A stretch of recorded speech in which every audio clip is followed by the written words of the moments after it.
आज आपण वास्तुशास्त्रातील ईशान्य दिशेबद्दल माहिती मिळवूया.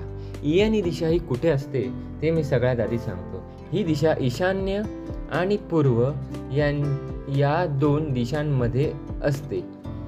तर मी आपल्याला सांगतो की या दिशेचं महत्त्व. ही दिशा उत्साह निर्माण करते आपल्या मनामध्ये, म्हणून ही मनोरंजनाची दिशा आहे. एखादा माणूस नेहमी उदासीच असतो, घरामधले सगळी माणसंच उदासी असतात. त्याचं कारण काय?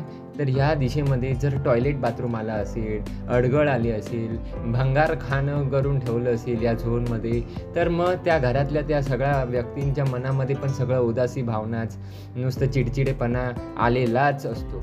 जर ती गोष्ट तुम्हाला काढून टाकायची, आयुष्यातून चिडचिडेपणा काढूनच टाकायचे असेल, तर ह्या झोनमध्ये जाऊन बघा.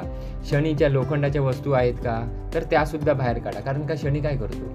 शनी भांडणंच लावतो ना, उदासीपणात निर्माण करतो ना, म्हणून शनीच्या लोखंडाच्या वस्तू पण तिकडनं काढून टाका. टॉयलेट सीट काय करते, तर ते फ्लश करायचं काम करते, डिस्पोज करायचं काम करते. म्हणून ईशान्य झोनमध्ये जर टॉयलेट आलं असेल तर ते सुद्धा आपला उत्साह नेहमी दूर करत असतं.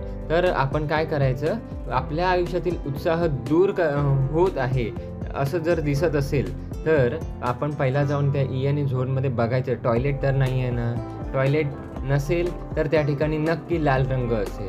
लाल रंग, शेगडी किंवा तिकडे कोणी किचन बनवलं असेल ना, तरी सगळा उत्साह आणि त्याचबरोबर मनोरंजन, एक्साइटमेंट सगळं आपलं हॅपीनेस घालवून टाकतं. लाल रंग, शेगडी, स्वयंपाकघर या ठिकाणी कधीच बनवू नये.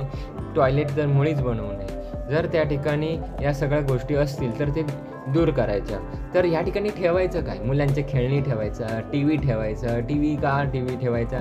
तर टी व्हीवरती लहान मुलं काय करतात, कार्टून बघतात. आपण काय करतो, जे कार्यक्रम बघतो.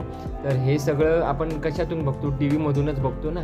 तर टी व्हीमधून आपल्याला जगण्याची एक उमेद मिळते. म्हणून त्या ठिकाणी उत्साह वाढवणारी गोष्ट ठेवायची, फुलं ठेवायची, फ्लॉवर पॉट ठेवायचा. आणि मग नंतर बघा, आपल्या घरामध्ये सगळ्यांची मनस्थिती उदासी नसून चांगली झालेली असेल, उत्साही झालेली असेल, प्रत्येक कामात एक्साइटमेंट वाढलेली असेल. तर तुम्ही आता या ठिकाणी नक्की बघा, घरामध्ये